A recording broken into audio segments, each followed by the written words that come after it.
Hola, te saluda Ubaldo Acosta. Bienvenida y bienvenido nuevamente. Espero que estén listos para comenzar con esta lección. A continuación vamos a estudiar el tema de polimorfismo en Java. ¿Están listos? Vamos.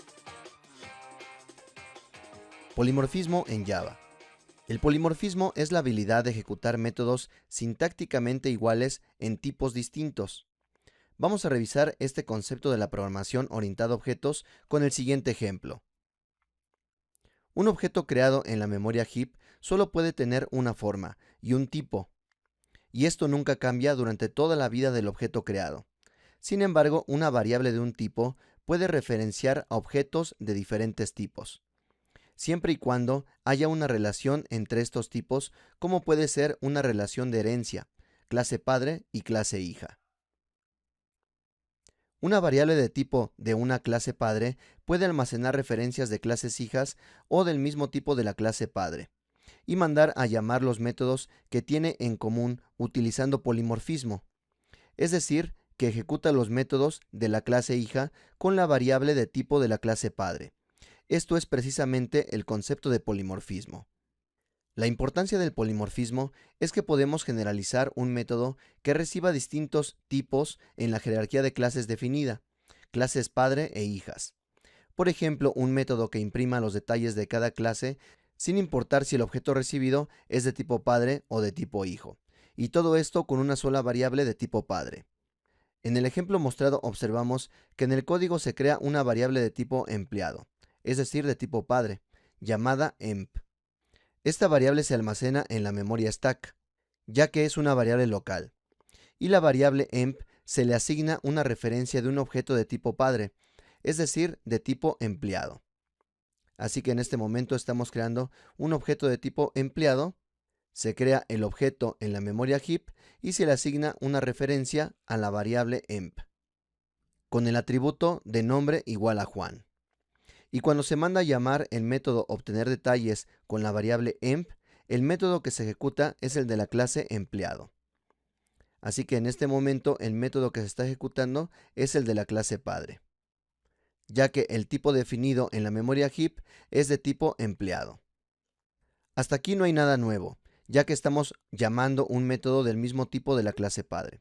Sin embargo, posteriormente, con la misma variable de tipo padre, en este caso la variable emp, le asignamos una referencia de tipo hijo. Así que observamos que creamos un nuevo objeto de tipo hijo y le asignamos esa referencia a un tipo padre, ya que recordemos que la variable emp es de tipo empleado. Y el objeto lo creamos con los valores de Carla, el sueldo de 2000 y el departamento de finanzas. Y posteriormente mandamos a llamar el método obtener detalles. Aquí es donde puede surgir la duda. ¿Cuál es el método que se manda a llamar? ¿El de la clase empleado debido a que la variable es de tipo empleado? ¿O el método de la clase gerente, ya que la referencia a la que apunta la variable emp es de un tipo gerente? La respuesta a esta pregunta tiene que ver precisamente con el concepto de polimorfismo, el cual dice que el método que se ejecute será del objeto cuya referencia esté apuntando en tiempo de ejecución. Por lo tanto, podemos concluir que en este último caso, el método que se ejecuta es el método obtener detalles de la clase gerente, ya que según hemos comentado, la variable emp es de tipo empleado, pero está apuntando a un objeto de tipo gerente, y por lo tanto el método obtener detalles que se ejecuta es del tipo que tenga almacenado en tiempo de ejecución. En este caso, el tipo es gerente. Y por lo tanto el método obtener detalles que se ejecuta es de la clase gerente. Así que este concepto de polimorfismo tiene que ver mucho con el concepto de sobrescritura que vimos en la lección anterior. Y por lo tanto, en este caso, el método que se manda a llamar del objeto gerente es el método obtener detalles sobrescrito en esta clase de tipo gerente. Así que sin importar que la variable emp sea de tipo empleado, el método que finalmente se ejecutará será el tipo al cual haga referencia, y en este caso está haciendo referencia a un tipo gerente. La variable emp puede almacenar una referencia de tipo gerente debido a que la clase gerente extiende de la clase empleado. De otra forma no sería posible almacenar esta referencia por esta variable emp. Por ejemplo, la variable emp no puede almacenar una referencia de un tipo string, ya que la clase string no hace extends de la clase empleado, y por lo tanto no tiene nada en común. Por ello, hablar de polimorfismo está también estrechamente relacionado con el tema de herencia, y debe existir algún tipo de relación entre las clases que ejecutarán el concepto de polimorfismo. Así que como conclusión podemos decir que se ejecutará el método del tipo al cual apunta en tiempo de ejecución. Diagrama de Donna y polimorfismo en Java. Podemos resumir el concepto de polimorfismo con el siguiente diagrama de Donna. Vamos a observar dos casos, un objeto de tipo empleado y otro objeto de tipo gerente. Así que por un lado definimos el objeto de tipo empleado, el cual, si recordamos, hemos definido un método público llamado obtener detalles. Y tenemos dos atributos de tipo protegido, nombre y sueldo. Por otro lado tenemos una clase hija, en la cual estamos definiendo un objeto de tipo gerente, y este objeto hereda algunas características de la clase padre. Y podemos observar por el color lo que se hereda de la clase padre. Y también podemos observar cómo es que se va agregando más características a la clase hija según la clase hija vaya definiendo estos detalles. Así que observamos por el color los métodos heredados de la clase empleado. Y posteriormente los métodos agregados por la clase gerente. Y debido a que la clase gerente ha sobreescrito el método obtener detalles, podemos observar que el método obtener detalles de la clase padre se oculta. Así que conforme vamos avanzando de más externo a más interno en la definición de los métodos, se van ocultando estos métodos. Por ello, el método heredado de la clase empleado está oculto, pero se puede acceder por medio de la palabra super. Y el método que ha sobrescrito la clase gerente es el que se ejecuta directamente.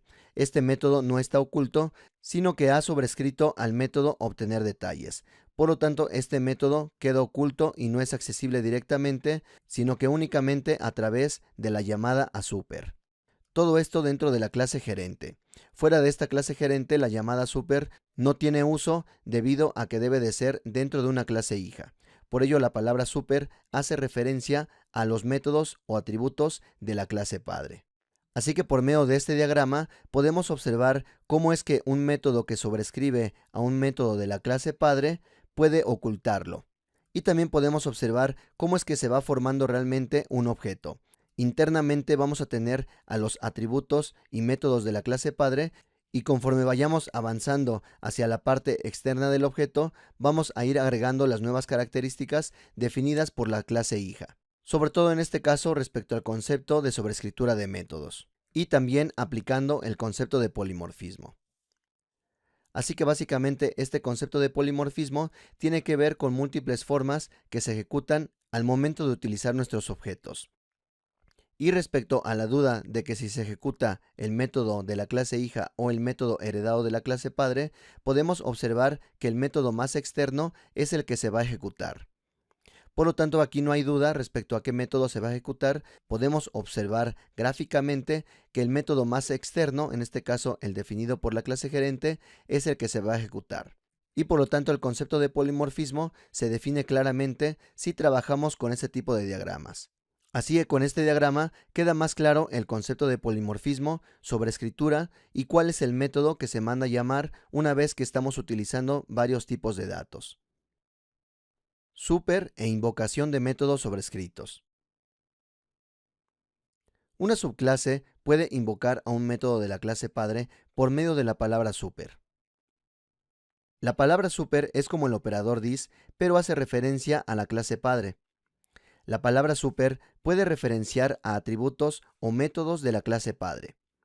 Así que el método que se invoca por medio de la palabra super no necesariamente debe estar declarado en la clase padre, sino podría estar declarado en una clase más arriba en la jerarquía de clases, es decir, una clase padre de la clase padre, o incluso una jerarquía más elevada.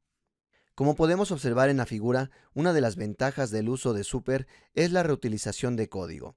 Así que en lugar de duplicar el código de la clase empleado, podemos aprovechar lo que ya realiza este método y solo agregar al método sobrescrito por la clase gerente lo que necesitamos para completar este método. En este caso, agregar el atributo de departamento. De esta manera podemos reutilizar el código de la clase padre si es que aplica. Así que podemos observar que el método definido por la clase padre llamado obtener detalles ya tiene la impresión de los atributos nombre, puesto y nivel. Pero ahora en la clase gerente, si queremos sobreescribir el comportamiento de la clase padre, estamos repitiendo el código que ya hemos definido en la clase padre. Y para evitar esta parte del código, lo que podemos hacer es mandar a llamar al método super de la clase padre y únicamente concatenar el nuevo atributo agregado por la clase gerente. De esta manera estamos utilizando tanto el nuevo método sobrescrito, obtener detalles, pero también estamos utilizando el código definido por la clase padre. Así que, aunque esté oculto la llamada a este método, por medio de la palabra super podemos hacer uso todavía de este código y mandar a llamar directamente el método de la clase padre utilizando super.obtener detalles. Así que vamos a crear a continuación un ejercicio para aplicar todos estos conceptos.